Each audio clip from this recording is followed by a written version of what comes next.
여러분 안녕하십니까? 그동안 잘 계셨죠? 오늘은 큰 두 번째로 개혁주의 영성신학 정립에 대해서 살펴보겠습니다.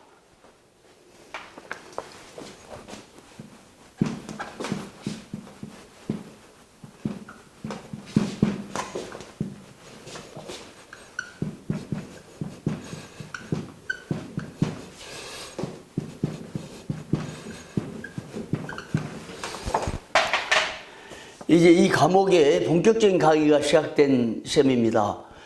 지난 시간에 우리는 왜 개혁주의 영성신학을 정립해야 하는가 이걸 살펴봤습니다. 이 영성이란 개념이 신학이 처음 시작될 때 사람이 하나님께로 나가는 한 신앙의 특성,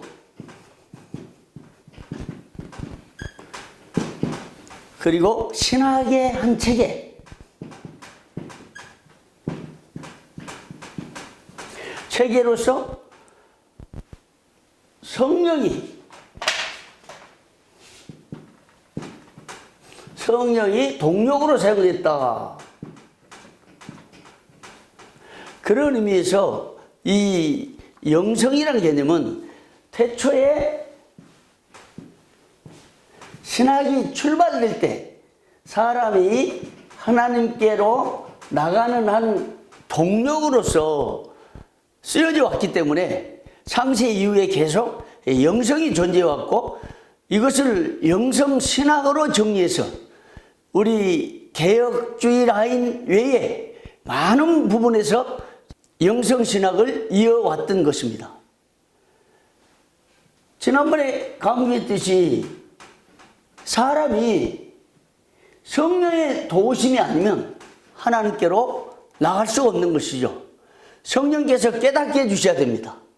성령께서 우리의 타락한 본성, 우리의 부패한 이성, 우리의 허물어진 생각을 새롭게 해주셔야 하나님께로 나갈 수 있었던 것입니다. 그래서 사람은 하나님을 알 수가 없어요. 타락했기 때문에.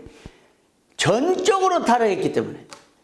그런 면에서 이 영성은 사람이 하나님께로 나가는 한 동력, 그 특징으로서, 신앙 특징으로서, 신학의 체계로서 시작됐다. 이런 면에서 영성은 반드시 정리가 돼야 되고, 특히 이 영성이 곁길로 나가지 않도록 영성이 신비주의,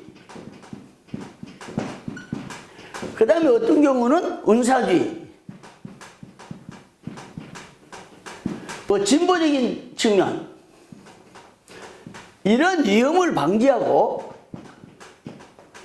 위험에서 벗어나려면 영성을 정립하되 개혁주의 영성을 정립하자, 이 말이었습니다. 우리 이것을 잘 알아야 됩니다. 그래서 칼빈 당시에 영성이란 말을 사용 안 했지만 당시의 개혁자들과 칼빈이 영성이라는 말 대신에 뭘 사용했다 그랬죠? 경건이라는 말을 사용해서 당시 캐톨릭에서 곁길로 나갔던 영성의 폐해를 바로잡기 위해서 경건이라는 용어를 사용했을 뿐만 아니라, 캐톨릭의 폐해죠.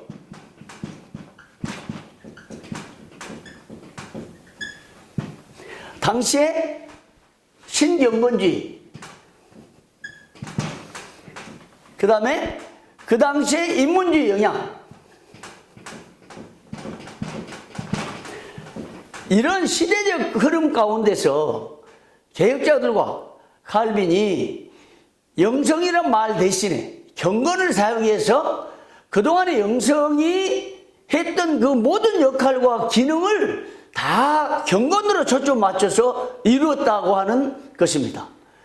이런 배경 가운데서 당시 개혁자들과 칼빈이 추구했던 영성, 곧 경건인데 개혁주의 영성을 정립해야 한다는 이 주장이 바로 제가 지금까지 6강을 통해서 이어져 왔던 것입니다. 이 개혁주의 영성신학을 정립하기 위해서 우리는 여러 전제들을 살펴봤죠. 신학에 대한 전제. 신학이 뭐냐?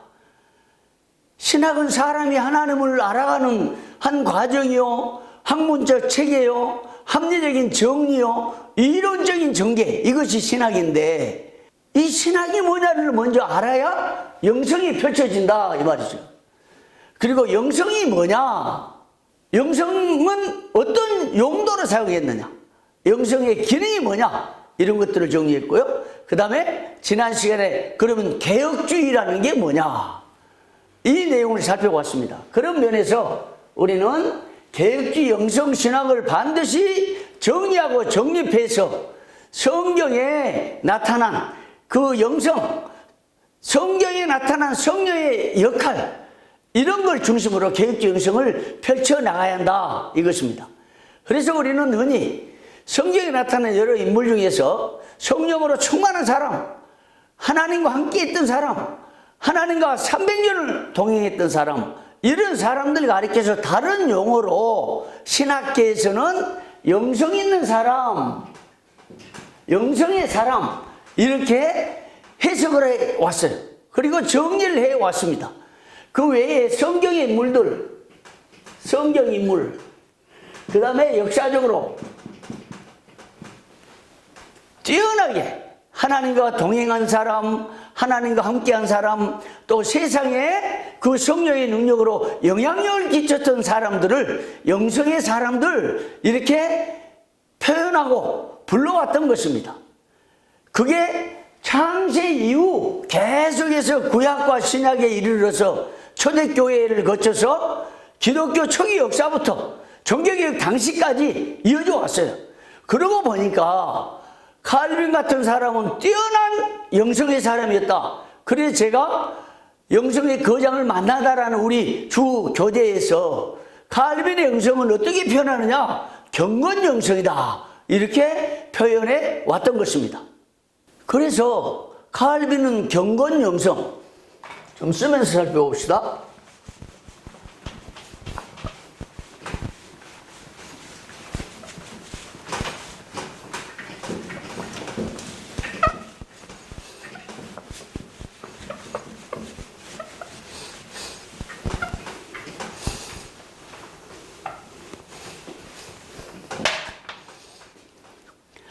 제가 이 칠판에 글을 일일이 쓴 이유가 있습니다. 글쓰기요.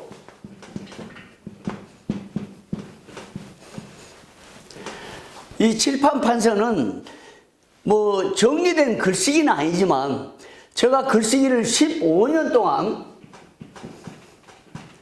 1년에 1 내지 2권씩 저술을 해보니까 그래서 34권이 됐어요. 왜 이런 얘기를 하느냐? 이 34권이라는 저술요,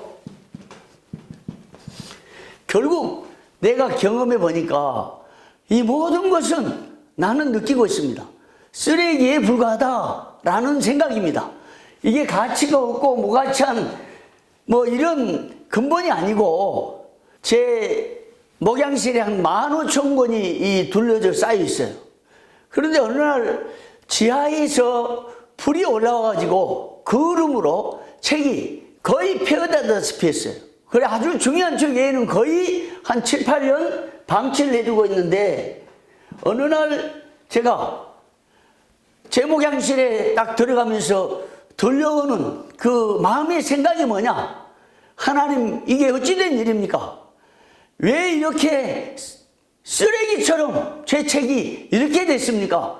탄식하면서 가슴 아파하고 안타깝고 정말 불가항력적으로 나무집에서 불길이 올라와가지고 그림이 얹혔는데 그것도 소방대가 와가지고 방 안에 누가 있나 싶어서 문을, 그 빠루라고 있죠, 빠루를 털어서 강제로 열어가지고 거기 연기가 스며 들어간 바람에 그렇게 됐어요.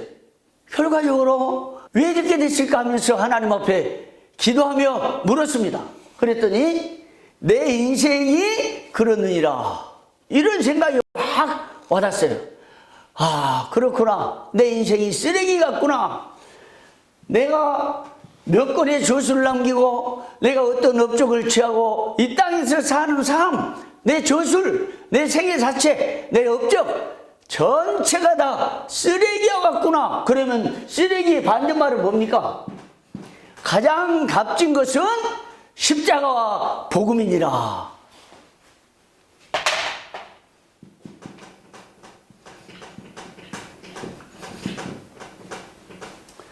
저는 이 진리를 깨달았습니다. 바울이 40에 이르러서 다메섹에서 십자가를 체험하고 예수님 만난 다음에 십자가 외에는 모든 것이 배설물이라고 고백했던 것을 나는 50에서야 이르러 깨닫게 됐습니다. 아, 그렇구나. 주님의 십자가 외에는, 주님의 복음 외에는 내 인생이 쓰레기요, 내가 남긴 저서도 쓰레기요, 내 삶 전체 아무것도 아니구나, 이 생각을 하게 됐어요. 그래서 전에는 제 목양실에 얼마나 반짝반짝 빛나게 무슨 상패, 무슨 기념품, 뭐 이름이 새겨지고 뭔 지위를 갖고 뭐 행세를 하고 하는 모든 것으로 광을 내고 만들어 놨는데요. 우리 아내는 늘 이걸 저한테 지적을 해요. 당신은 목사가 회사 사장처럼 이게 웬일이냐 할 때 나는 그때는 몰랐습니다. 그런데 이 쓰레기 같은 내 인생의 모든 걸 내가 경험하고 나서 십자가 복음 외에는 아무런 가치가 없구나. 그리고 내 생활 주변에 그렇게 내 이름 써가지고 내 업적을 세우고 받았던 상이며 모든 거 다 정리를 해버렸습니다. 여러분, 인생에 십자가 복음 외에는 아무것도 아니라는 것을 하루속히 여러분 깨달아야 됩니다. 나는 50살이야 그걸 깨닫고 정말 탄식하며 하나님 앞에 얼마나 십자가 없는 신학과 십자가 없는 목표와 십자가 없는 심지어 저술까지 통회하고 탄식하고 하루에 10시간씩 8개월을 회개하면서 눈물로 통회하고 자복하면서 기도한 적이 있습니다. 그러나 제 삶의 습관 가운데, 제 걸어온 발자취 가운데 글을 쓰면서 내 마음에 새겨진 하나의 그 강한 장점이 있어요. 글을 쓰다 보면요, 여기 글쓰기에는 정말 자기 성찰의 기회 같습니다. 글을 쓰다 보면 정말 저는 아주 행복감을 느껴요. 자기 성찰. 그 다음에 자기 결단의 시간이에요. 결단. 그 다음에 미래를 조명하는 시간이에요. 글 쓰면서. 어쨌든 이 글 쓰는 시간이 너무 좋은 거예요. 그래서 아침부터 하루 종일 글을 써도 실증이 안 나고 그러다 보니까 이 조수를 사실은 이룬 거죠. 그런 면에서 제가 글쓰기에 익숙했기 때문에 이 강의를 할 때도 칠판에 글을 써야 뭔가 결정이 되고, 글을 써야 뭔가 나를 표현하고, 글을 써야 좀 새로운 결단하고 또 뭔가 전해지는 이런 느낌 때문에 이 글을 계속, 비록 잘 못 쓰지만 이렇게 쓰니까 여러분들은 이해하시기를 바랍니다.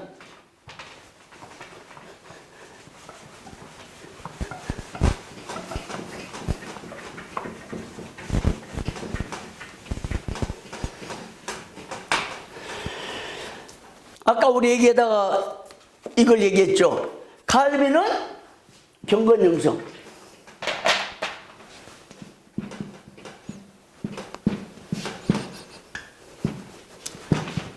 칼빈은 경건영성이라고 제가 지칭을 했어요. 그 다음에 썼던 사람이 존 오웬. 존 오웬은 친교영성. 존 오웬의 영성의 심장문 하나님과 교제라고 했잖아요. 하나님과 교제.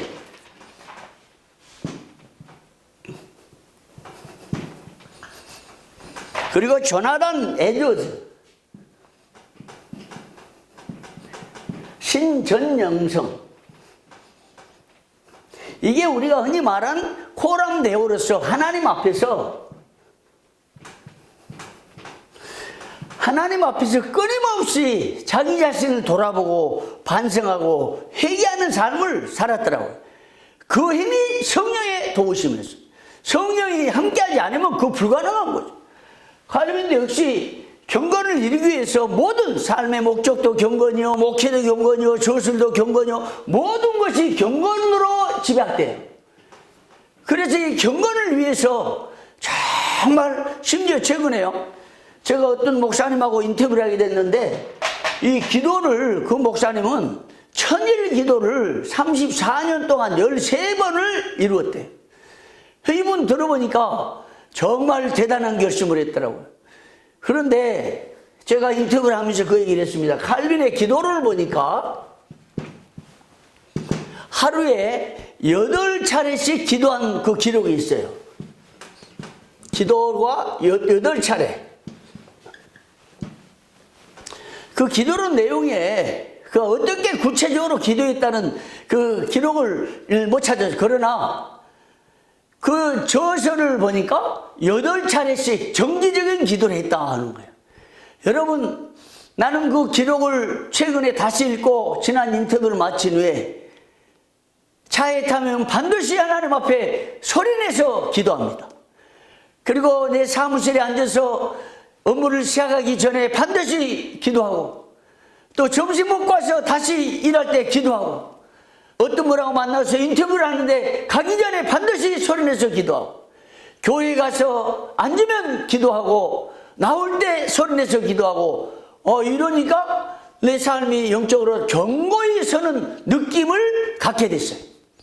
여러분 한번 시도해 보길 바랍니다. 그런데요, 놀랍게도 아까 천일 기도했다는 그 목사님 얘기 들으니까 자기는 어디 교인들하고 차를 타고 출발할 때도 통성으로 기도하고, 쉬었다가 휴게실에 다시 출발할 때도 통성으로 기도하고, 그러다 보니까 8차례가 아니라 10차례 이상씩 매일 기도한다는 거예요. 야, 그래서 내가 인터뷰할 때 목사님 한국의 칼빈 같습니다 이랬습니다. 여러분 한번 시도해 보시기 바랍니다. 칼빈이 하루에 8차례씩 그 바쁜 중에도 강의를 하고 저술을 하고 신방을 하고 성경을 강의하고 설교하고 이 다양한 사역 중에 하루 8차례씩 정기적인 기도를 했다는 걸 보니까 그 기도의 힘이 어디가 있습니까? 성령으로 힘을 주시니까 기도하게 돼요. 기도를 하다 보니까 이 기도가 기도할 힘을 주고 기도할 결단을 만들어내고, 기도를 하다 보니까 기도할 소원을 갖게 되고, 그래서 기도가 기도를 낳는다. 다른 비결이 없더라고요. 그래서 내가 기도의 신학을 전공해가지고 정말 이런 얘기를 하다 보면요, 너무너무 안타깝고 제 삶을 돌아보면서 많은 기도를 하게 됩니다. 기도신학. 예수님의 사역, 누가복음에 나타난 누가의 기도의 신학, 예수님의 사역을 중심으로 이 기도의 신학을 연구해 썼어요. 기도의 신학을 논문 쓰면서 세계적인 그 석학 존 놀랜드라고,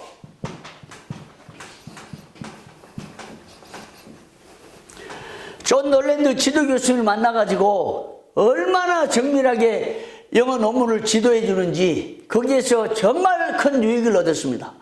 학문의 기초를 쌓고 기도 신학의 인사이트를 얻게 되고, 그런데 이 기도 신학을 전공해서 누가복음은 지금도 20년 전에 썼던 그 논문을 바탕으로 눈을 감고 1시간 내내, 한 학기 내내 강의를 해도 다 정리되도록 머릿속에 쌓일 정도로 이 논문의 힘이 그거더라고요. 공부를 제대로 하고 논문을 바로 쓰면 그런 역량이 쌓여요. 나는 그걸 보면서 여러분들한테 가르칠 때마다 늘 얘기합니다. 자기가 좋아하는 전공 과목 눈을 감고 1시간, 2시간 어떤 얘기를, 주제를 물어봐도 교인들한테 그냥 내쫓을 수 있을 만큼 여러 도서를 읽고 준비를 해야 되겠다는 얘기를 했어요. 그런데 이 기도 신학을 정리해가지고 강의하고 또 글을 쓰고 집회하고 설교하고 했는데도 불구하고 나는 실제로 그런 강력한 기도에 무릎을 꿇지를 못했다. 이런 안타까움과 후회가 막심해요. 그래서 계속해서 그 기도의 그 피나는 훈련을 통해서 오늘 기도의 한 정상에 오르는 분들을 만나보면서 새로운 도전을 받고 내가 이런 기도를 해보니까 역시 기도가 기도를 낳더라 하는 거예요. 여러분, 나는 너무 늦게 정말 이런 귀한 사실들을 가슴 깊이 깨닫고 지금 여러분들한테 얘기하는데, 여러분 이런 기도를 시도해 보시길 바랍니다. 기도가 기도를 낳습니다. 열심히 기도하다 보면 기도할 힘이 생겨. 누가 그렇게 해줍니까? 성령의 능력이 그렇게 힘을 주시고 그렇게 기도할 수 있도록 도와주신다 하는 거예요. 그런 면에서 아까 칼빈은 경건 영성, 전호에는 친교 영성, 그리고 조나단 에드워드는 신전 영성, 이렇게 규정해서 이런 식으로 각 거장들의 영성을 특징 지어서 단어를 표현했는데, 이제 그 모든 것들이 성령의 역사가 아니고는 불가능한 일들이었다 하는 것이죠. 이제 영성에 대한 정의가 뭐냐, 이걸 구체적으로 이제 살펴보겠습니다. 영성에 대한 정의.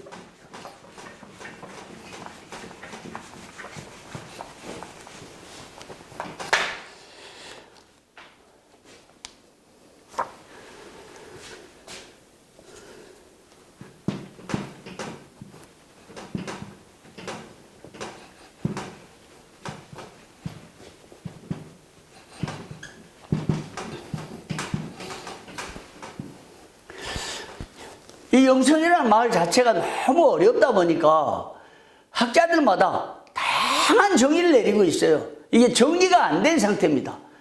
그래서 우리는 이 영성에 대한 다양한 정의를 종합해가지고 정의를 내린 후에, 그리고 개혁주의 영성신학을